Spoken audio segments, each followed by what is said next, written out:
Bonjour la belle diaspora, j'espère que vous vous portez bien. À toutes celles qui sont nouvelles, je vous souhaite la bienvenue. Installez-vous, je vous accueille à cœur ouvert et à bras ouverts. Aujourd'hui, nous allons parler de trois erreurs. Trois grosses erreurs, trois erreurs capitales que commettent beaucoup de personnes dans la diaspora. Et ces erreurs ont pour potentiel de freiner beaucoup de choses pour ces personnes, de freiner même parfois leur destin, oui, ou de le retarder. Écoutez-moi jusqu'à la fin. La toute première erreur, c'est le manque de vérité. C'est cette façon de ne pas dire la vérité. La vérité sur quoi? Vous savez, quand on arrive dans la diaspora, on est loin de chez nous. On est parti du pays. Je ne sais pas quel est ton pays, tu peux me le dire en commentaire. On est parti loin de chez nous, loin de notre famille, loin de nos amis, loin des personnes qui nous aiment et que nous aimons. Ça veut dire que nous essayons de les rassurer parfois. Nous essayons de les rassurer, de les calmer. Ces personnes, on ne veut pas qu'elles s'inquiètent pour nous. Quelle que soit notre situation, nous ne souhaitons pas qu'elles s'inquiètent. Qu'à cela ne tienne. Il y a des personnes qui augmentent un peu la perception des choses. Il y a des personnes qui exagèrent dans la façon de relater leur vécu et leur expérience ou leur quotidien. Il y a des personnes qui exagèrent vraiment au point où elles veulent tellement édulcorer la situation ou la vérité, changer un peu la vérité pour l'améliorer, qu'elles en font trop. C'est des personnes qui finissent par dire des choses qui ne sont pas vraies au sujet de ce qu'elles font, de où elles vivent, de comment elles vivent, de comment est leur situation. C'est vrai que oui, c'est bien de rassurer les siens, c'est bien de les calmer, c'est bien de ne pas les laisser paniquer par rapport à notre situation dans la diaspora, qu'à cela ne tienne. Nous devons prendre ceci en compte et nous devons faire très attention à ce que nous communiquons parce qu'il y a des répercussions à cela. Quand une personne raconte une histoire qui n'est pas vraie, quand une personne va parfois faire des photos dans un parc automobile à côté des voitures qui ne sont pas les siennes, quand une personne fait des photos dans certains espaces où elle n'appartient pas, si je peux le dire comme ça, parce que oui, dans la vie, il y a ce qu'on appelle le besoin d'appartenance. Et si tu n'appartiens pas à certains espaces et que tu passes ton temps à te filmer dans ces espaces, tu es en train de passer un message à certaines personnes que waouh, je suis arrivée, voici ma vie. Le problème, ma belle, le problème, mon beau, parce que je sais qu'il y a aussi plusieurs hommes ici, le problème, c'est que tu donnes une mauvaise impression. Tu donnes une fausse impression, une impression totalement erronée de qui tu es. Les répercussions. Il y a plein de personnes dans la diaspora qui se plaignent. Oh, on me demande beaucoup d'argent, on me fatigue, on m'asphyxie avec des requêtes et des demandes du matin jusqu'au soir. Les gens viennent vers toi quand ils pensent vraiment que tu es capable. Les gens viennent te chercher quand ils pensent que tu es capable d'assumer ce que tu dis que tu es. Et quand il y a des gens qui sont dans le besoin, ces personnes, tu les connais. Ces personnes sont dans ton répertoire. Tu as leur numéro de téléphone. Alors, il y a des personnes qui ne décrochent plus le téléphone parce que, soi-disant, on leur demande beaucoup d'argent. Parfois, le message que nous passons est qu'on peut tout. On est tout. On est arrivé. Ça fait peut-être 1, 2, 3 ans que tu es là et tu affiches déjà un certain calibre de vie. Tu t'attends à quoi? C'est ce qui va se passer. Et l'autre répercussion, c'est que ça donne une mauvaise perception à certaines personnes. Et il y a des gens qui commencent à penser que si je dois réussir, il faut que je parte ailleurs. Il faut que je quitte mon pays. Et il y a des gens qui sacrifient énormément de choses pour prendre des chemins même mortels, des chemins tortueux, pour arriver où tu te trouves. Et quand ces personnes arrivent, c'est ce que plusieurs d'entre nous avons vécu, le découragement, la démotivation, parce que nous sommes déçus. On arrive et on se dit, c'est l'Eldorado dont on nous a parlé, qu'on a vu à la télé et on n'a pas su bien interpréter. On se retrouve là et on a des chocs que plusieurs personnes n'ont pas encore résolus jusqu'aujourd'hui. Donc, dire la vérité est très important. Être transparent est très important. Si vous voulez savoir pour moi, je n'ai jamais voulu jouer à l'ambengis. Ma famille vous le dira, mes amis vous le diront. Quand j'ai commencé à rentrer, parce que j'ai passé quelques années avant de rentrer chez moi, quand j'ai eu la capacité de commencer à rentrer chez moi, La première fois où je suis partie, je suis allée dans la maison de mes parents et j'ai dit à mon père et à ma mère que voilà, c'est tout ce que vous voyez. Ce que je vous ai apporté, c'est moi, je suis votre fille et ça fait longtemps qu'on ne s'est pas vu. C'est le cadeau que je vous ai amené. Je n'ai pas amené grand-chose. La vérité, j'avais investi dans le billet d'avion, j'avais investi dans un peu d'argent de poche pour le séjour. Je ne sais pas si j'avais apporté quelques cadeaux, peut-être, je ne m'en souviens plus, mais j'avoue que comparément à maintenant, j'étais vraiment les mains vides. Et je leur ai dit ça. Et au cours des années, je n'ai jamais été cette personne que quand j'arrive, j'amène tout le monde, j'ai de grosses valises parce qu'il faut amener des cadeaux de marque, des vêtements de marque aux gens. Je ne pense pas que ce soit utile. Je pense que moi, ma politique, en fait, a toujours été, et je vous le conseille, a toujours été de financer les gens, de financer au niveau de l'éducation, de financer au niveau peut-être des petites entreprises, de soutenir les gens quand ils sont vraiment des cas de maladie grave, d'apporter sa contribution. Ça a été mon état d'esprit par rapport à cela. Donc, vivre en disant certaines vérités qui ne sont pas vraies, vous rattrapera très vite, d'abord vous, et détruira vos relations. Parce que quand les relations sont transparentes et authentiques, je vous assure, elles restent très bonnes et très belles sur le long terme. Mais quand les relations sont édulcorées, entachées de mensonges, si je peux le dire ainsi, je vous assure qu'à un moment donné, les gens comprennent. Et vous devenez quelqu'un qui va porter des fardeaux que vous ne devez pas porter. Et j'avoue que moi, je suis passée à côté de ça parce que j'ai toujours essayé d'être très vraie et transparente jusqu'à aujourd'hui. Et aujourd'hui, quand je peux donner, c'est aussi vrai que je peux donner. Voilà. La deuxième chose dont je vais parler ici, c'est que plusieurs personnes dans la diaspora aiment se contenter de la zone de confort. Qu'est-ce que j'entends par zone de confort? Vous savez, je vais encore vous dire, quand on arrive dans la diaspora, il y a que les débuts ne sont pas faciles. Les débuts ne sont pas faciles. Donc, on est ces personnes qui se donnent à 200%. Parce qu'il faut trouver sa place. Il faut se mettre quelque part. Il faut pouvoir avoir du pain sur la table. Il faut trouver une solution tout de suite. Donc, on va aller vite. Je dis souvent qu'on atterrit en cassant les jambes parce que quand on arrive, la réalité n'est pas celle qu'on croyait. Les jambes sont cassées, mais tu dois courir. Donc, ça prend beaucoup de temps, beaucoup d'énergie, ça prend beaucoup de force. Franchement, ça aspire au début de créer quelque chose pour soi-même. Et ce qui fait qu'à un moment donné, on s'essouffle. Oui, on peut s'essouffler dans la diaspora. Après quelques années, on peut s'essouffler.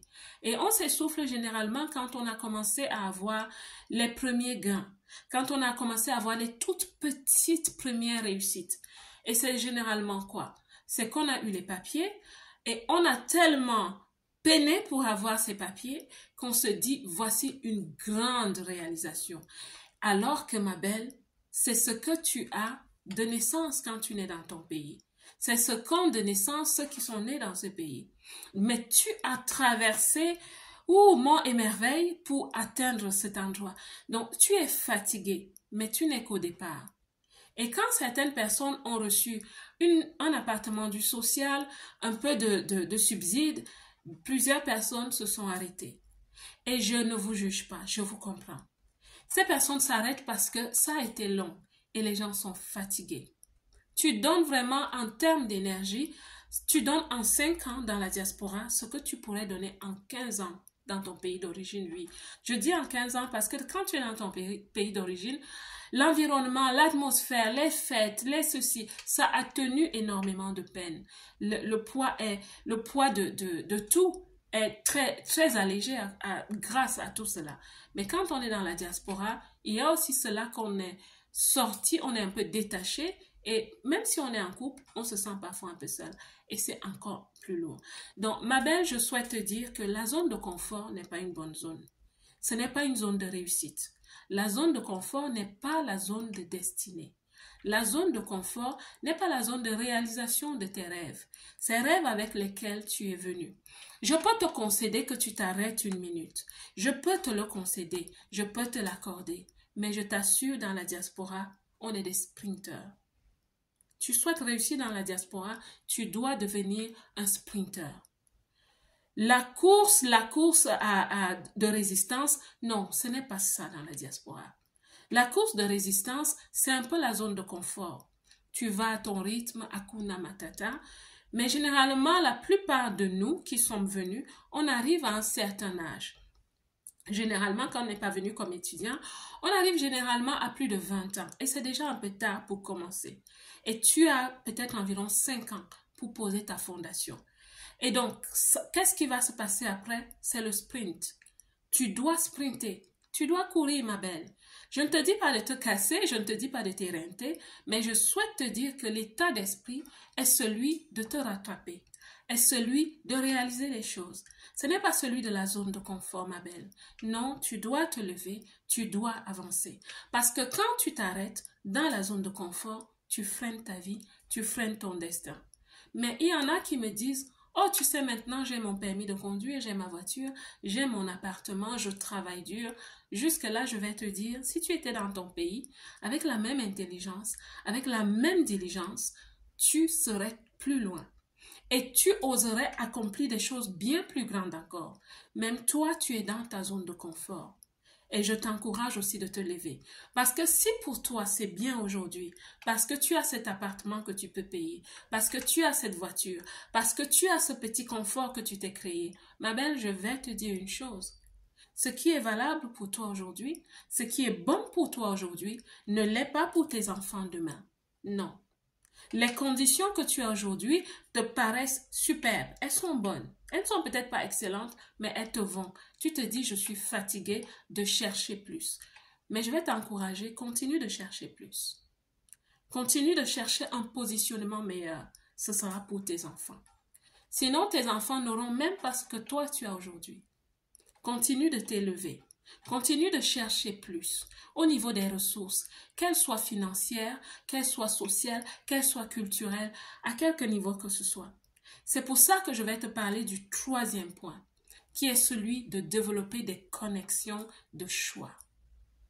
Ma belle, certaines vont se dire, ah, la vidéo est finie pour moi. Non, écoute jusqu'à la fin. Je te parle des connexions de choix. Je ne te parle pas du fait que tu vas au travail et que tu as des collègues. Ça s'effrite très facilement. Je ne te parle pas du fait que tu viens d'un certain pays et que tu es dans les associations des ressortissants de ton pays. Je ne te parle pas de ces connexions. Parce que dans ces connexions, nous avons tous le même esprit. Là, c'est ça la vérité. Nous avons tous le même état d'esprit, nous avons la même façon de faire les choses, de voir les choses. On fonctionne parfois aussi avec une information de seconde main. Oh, est-ce que tu sais qu'on a dit ceci? Est-ce que tu sais que la loi dit ceci? On va interpréter la loi à notre façon, à notre façon de voir les choses. Tu es toujours dans ton milieu. Tu es presque encore dans ton pays quand tu ne fonctionnes que comme ça. Des zones de macotisation, les femmes de macotisation. Oui, c'est très beau, c'est bien la communauté. Mais je te parle ici des réseaux qui sont plus élevés, des connexions, un réseautage de choix. C'est un réseautage que tu vas choisir de façon consciente. C'est-à-dire que ça va être stratégique. Il y a des façons de le faire. Il y a un état d'esprit pour le faire. Et c'est bien d'avoir une vision quand tu le fais. Je te parle pour toi, mais je te parle aussi pour tes enfants pour le futur. Il est bon que tu aies des amis à un certain niveau.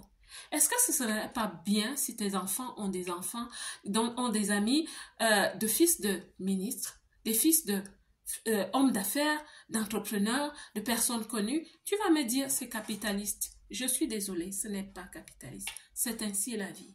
Tu dois apprendre à élever le niveau. Et de plus en plus, je vais vous parler de changer de classe sociale. C'est tout un état d'esprit, c'est tout un mindset. Tu vas me dire, oh, c'est mieux, je rentre dans mon pays. Je vais te dire, si tu n'es pas prête, tu ne peux pas rentrer dans ton pays. Si tu n'es pas prête, ma belle, tu ne peux pas rentrer dans ton pays. Parce que la vie, surtout après les grandes pandémies, même dans nos pays, la vie est devenue aussi chère. Le coût de la vie est élevé. Et il y a plusieurs personnes qui sont parties, qui sont revenues.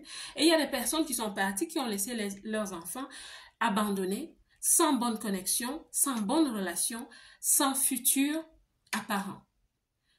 Donc, élevons le niveau. Cherchons des bonnes connexions.